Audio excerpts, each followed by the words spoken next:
पिछली बायो की क्लास में हमने टॉपिक पढ़ा था जनन।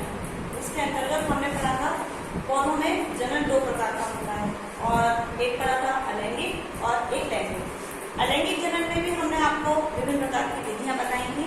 उसमें हमने एक टॉपिक जहाँ खत्म किया था वो था हमारा कायिक प्रवर्धन। कायिक प्रवर्धन में भी हमने आपको दो विधियां बताई थी। एक तो थी हमारी प्राकृतिक कायिक प्रवर्धन और दूसरी थी हमारी कृत्रिम कायिक प्रवर्धन। प्राकृतिक कायिक प्रवर्धन के आपके टॉपिक कंप्लीट हो चुके थे। हमने उसको बताया था आपको पौधे के जो जड़ तना पत्ती वाले भाग से कैसे कैसे नए नए पौधे का विकास होता है। अब आज का हमारा जो सेकंड टॉपिक है वो है कृत्रिम कायिक प्रवर्धन। कृत्रिम का मतलब आप सभी ने रखे हो, इसका मतलब है आर्टिफिशियल, यानी हम प्राकृतिक ना बल्कि आर्टिफिशियल तरीके से किसी भी नए पौधे से या किसी भी नए पौधे का विकास पुराने पौधे से कर लेते हैं, लेकिन उसके लिए हमें कृत्रिम विधियां अपनानी पड़ती हैं। अब किसान या जो हमारे कृषि वैज्ञानिक हैं वो कायिक प्रवर्धन की बहुत सारी विधियां उपयोग में लेकर के नए नए पौधों को पुराने पौधों से या उनकी जड़ तना पत्ती वाले भाग से पौधों को विकसित कर लेते हैं। कृत्रिम कायिक प्रवर्धन की मुख्य रूप से तीन विधियां होती हैं। एक जो है मेन कर्तन, इसको हम कहते हैं कटिंग कर्तन। दूसरी जो आती है उसको हम कहते हैं दाग लगाना। तीसरी जो विधि है वो है यहाँ पर रोपण की। इन सभी विधियों को हम एक एक करके डिटेल पढ़ेंगे। अब सबसे पहले हम यहाँ पढ़ते हैं जो विधि है वो है कर्तन। कर्तन का मतलब है कटिंग। पौधे के किसी भी भाग की अगर हम टुकड़े करके उसको काट लें और काट के उसको दूसरी जगह पर रोपित कर दें तो उससे एक नया पौधा विकसित हो जाएगा। अब जैसे ये दो भागों में इसको हम विभाजित कर सकते हैं। एक है स्तंभ कर्तन, स्तंभ कर्तन, और दूसरी है मूल कर्तन। ये दो प्रकार की है। अब स्तंभ कर्तन सबसे पहले हम टॉपिक लेते हैं यहाँ पर स्तंभ। यदि किसी भी पौधे के तने को, इसको हम तना भी कह सकते हैं, स्तंभ कर्तन के अंतर्गत यदि किसी पौधे का तने वाला जो भाग है, अब इस तने वाले भाग में कहीं से कोई अगर बर्ड्स निकल रही है, नया पौधा इसमें अगर विकसित हो रहा है, तो इस पौधे के इस भाग को या किसी भी भाग को कट करके यदि जमीन में लगा दिया जाए तो इससे एक नया पौधा विकसित हो जाता है। ठीक है, यानी इसके हम कहीं से कितने भी पार्ट्स काट करके इससे नए पौधे को विकसित कर सकते हैं। पौधे के तने वाले भाग को काट करके उसके तने को भूमि में रोपित करके नया पौधा बनाने की विधि कहलाती है स्तंभ कर्तन। अब स्तंभ कर्तन की जो विधि है इस पौधे के कायिक प्रवर्धन की विधि है, जिसमें जैसे सामान्य तौर पर गन्ने के अंदर, अंगूर के अंतर्गत या बिगोनिया के अंतर्गत हम इस प्रकार के, बोगनवेलिया भी आपने नाम सुना होगा, उसमें इस तरह की विधि का उपयोग किया जाता है। यहाँ पौधे के तने को काटा जाता है और तने को काट करके उसको दूसरी जगह रोपित करके लगा दिया जाता है, जिससे नया पौधा विकसित हो जाता है।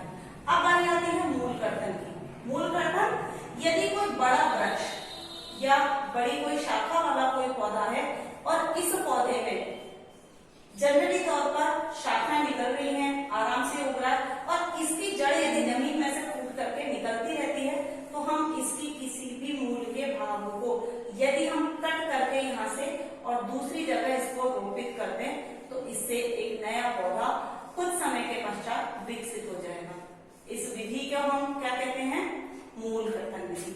यदि किसी पौधे की या बड़े वृक्ष की अगर हम मूल को काट करके उसकी कटिंग हम लेकर के दूसरी जगह अगर लगा दें, उसको रोपित कर दें, तो हम उसमें नए पौधे का विकास कर सकते हैं या इससे हमारा नया पौधा विकसित हो सकता है। अब हमें स्तंभ और मूल कर्तन इन दोनों में कुछ बातें विशेष ध्यान रखनी है। बातें क्या विशेष ध्यान रखनी है कि जब भी हम इनकी कटिंग लगाते हैं या इनके टुकड़े काटकर दूसरी जगह जब रोपित करते हैं तो हमको ध्यान रखना पड़ता है कि एक निश्चित लंबाई और निश्चित मोटाई का ही वो तना होना चाहिए या निश्चित लंबाई मोटाई की वो मूल होनी चाहिए।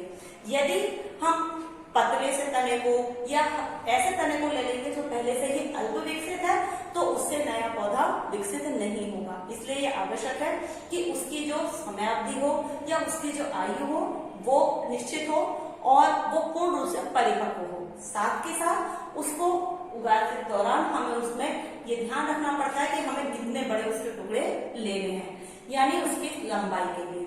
अब एक चीज और ध्यान रखनी होती है कि यदि जब हम स्तंभ या मूल की कर्तन कभी भी एक स्थान से दूसरे स्थान पर जब हम लगाते हैं तो उस भूमि को भी हमें उपचारित करना पड़ता है, जिसमें हम इस मूल को या इस तने को रोपित करते हैं। उपचारित इसलिए करना पड़ता है क्योंकि वो नया तना है या नई मूल है और दूसरी जगह लगाने पर जो मिट्टी है उस मिट्टी में खनिज पोषक तत्वों की मात्रा हमें संतुलित करनी पड़ेगी और उसको देखना पड़ेगा पहले से कि वो उस पौधे के लिए अनुकूल है या नहीं है।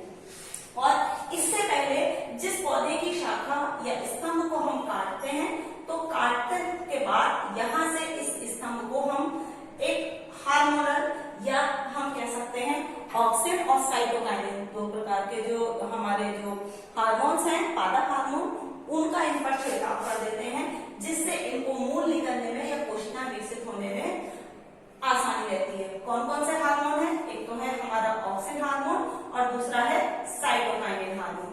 ये जो हार्मोन है ये दोनों ही हार्मोन पौधों के विकास के लिए अत्यंत आवश्यक होते हैं, इसलिए उनको हम उसमें या जो तना है या जो हमारी जड़ है उसको पहले उसमें डुबोते हैं और डुबोने के पश्चात उसको भूमि में रोपित कर देते हैं, जिससे कि ये आसानी से उग जाए। अच्छा, सामान्य तौर पर हम स्तंभ कर्तन की जो विधि है वो किन पौधों में उपयोग में लेते हैं? ये हम उपयोग में लेते हैं गन्ने में। गन्ने का जो तना है उसमें आपने देखा होगा कि उसके तने में बीच बीच में नोड्स पाई जाती हैं, गांठें पाई जाती हैं।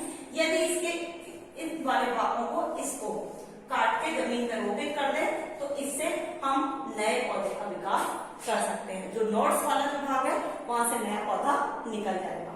और जो मूल है तो मूल तो किसी भी परिपक्व पौधे की अगर जो विकसित हो चुकी है जमीन से उनको लेकर के और दूसरी जगह पर हम रोपित करके निकाल सकते हैं।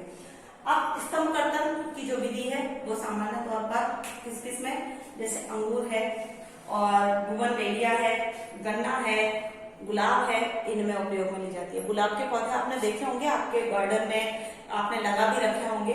तो हम हमारी पसंद के गुलाब के जो पौधे हैं उनकी कटिंग काट के या टहनी या शाखा स्तंभ को काट करके और उनको दूसरी जगह रोपित करके उनसे नए पौधे विकसित कर लेते हैं। देसी गुलाब या इंग्लिश गुलाब जो होते हैं अलग अलग कलर के, उनको हम आसानी से अपने घरों में, गार्डन में उनसे नए पौधे तैयार कर लेते हैं। तो वो किस विधि से करते हैं? हम कर्तन विधि से। अब अगर हम मूल कर्तन की बात करें तो मूल कर्तन सामान्य तौर पर हम किस किस के लिए उपयोग में लेते हैं? नींबू के पौधे के लिए, सेब, अमरूद और बेर। सामान्य तौर पर क्योंकि जैसे किसी भी पौधे को अगर हम लगाएं तो उस पौधे को विकसित होने में या उसमें फल आने की अवधि में एक लंबा समय लगता है। तो उस समय अवधि को कम करने के लिए वर्तमान में जो किसान हैं वो क्या करते हैं कि ज्यादातर कलम वाले पौधों का या कर्तन का उपयोग करते हैं और इससे नए पौधे जल्दी विकसित होते हैं। और एक खास बात और होती है कि उनमें जल्दी फल आता है और जितनी उसकी कैपेसिटी है उससे कहीं ज्यादा हमको फल उससे प्राप्त हो जाता है। इस प्रकार जो नए बगीचे जो लगाए जाते हैं उनमें कलम वाले पौधों का ही प्रयोग ज्यादातर किया जाता है, जिससे उनको कम समय में अधिक मुनाफा हो सके। और एक प्रकार इनकी 5 साल की फसल प्राप्त करने के पश्चात ये अपनी 5 साल की फसल के बाद इनको जनरली तौर पर फिर वापस हटा करके दूसरे कलम वाले पौधे लगा करके इनका उपयोग कर लेते हैं। अब ये आपकी बात हुई कर्तन की, ठीक है। अब हम बात करते हैं दाब लगाना।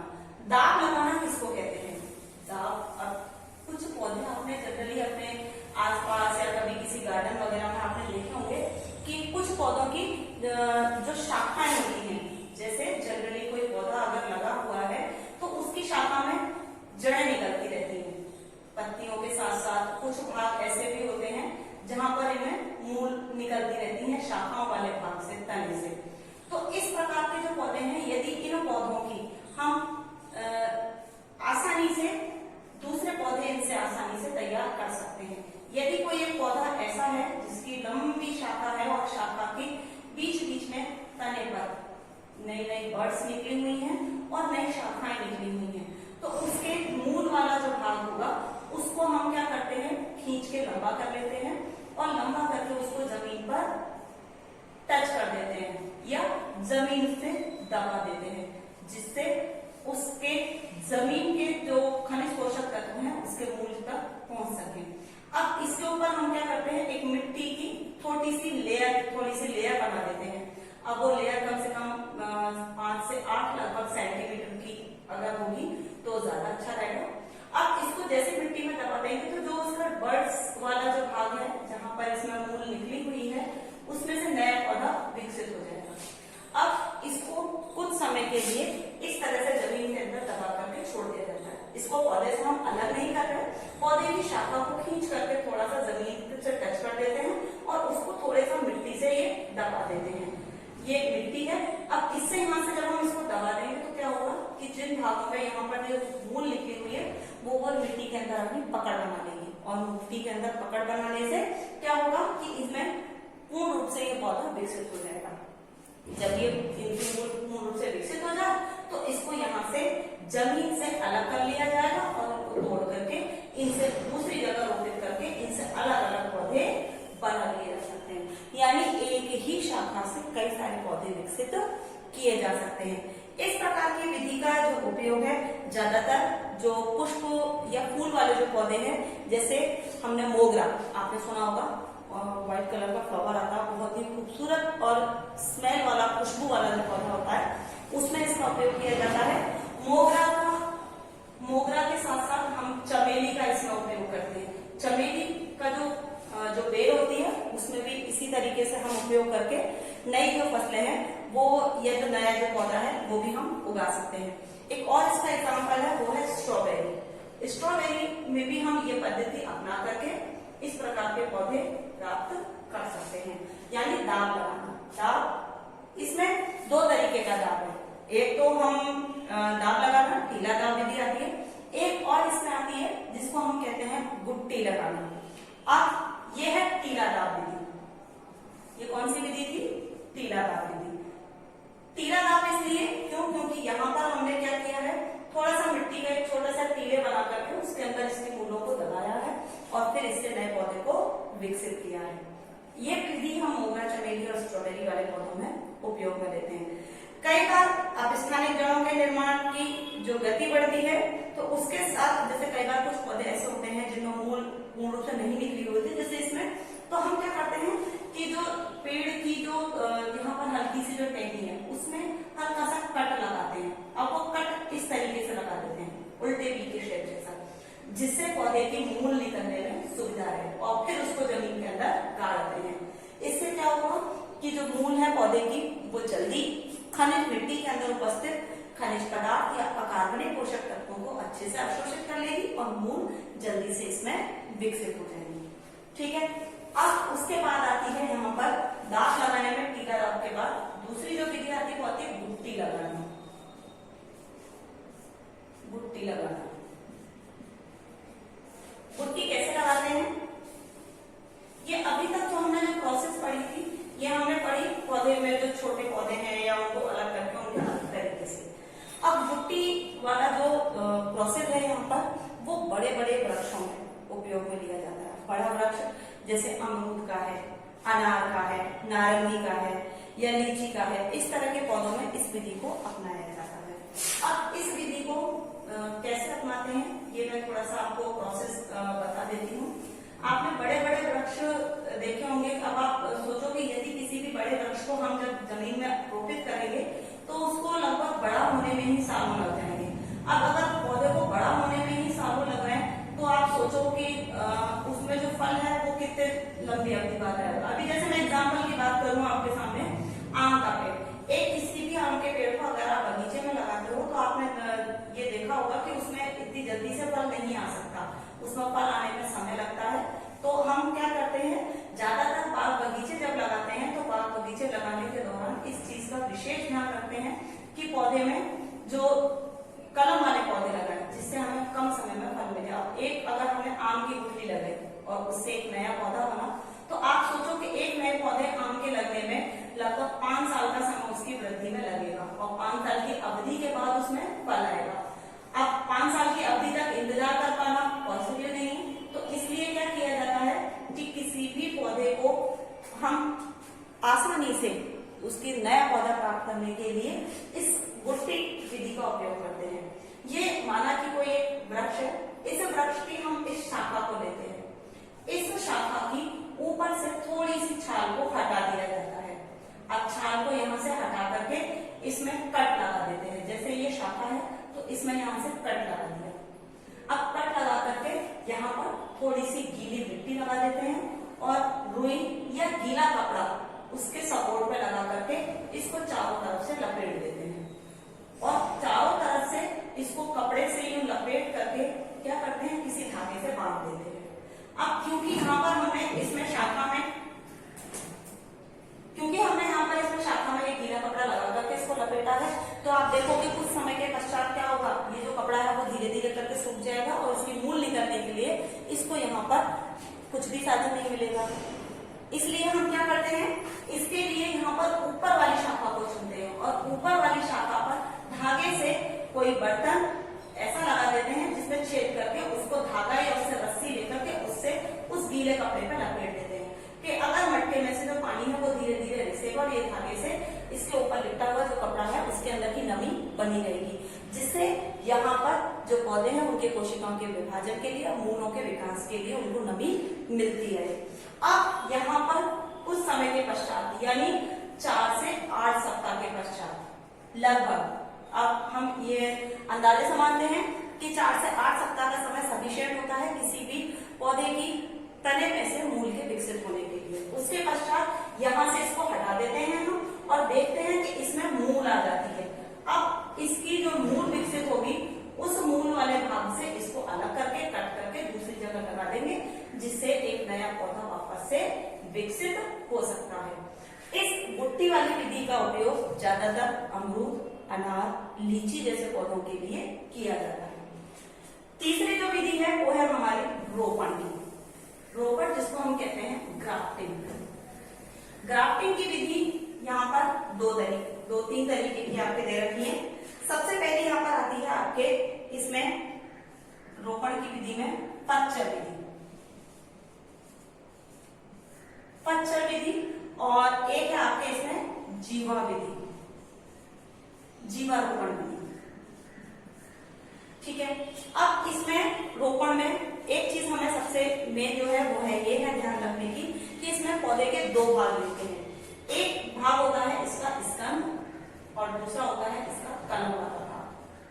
ठीक है, स्कंद पौधे का वो मेन बेस या तना होता है जो जमीन के अंदर लगा रहता है।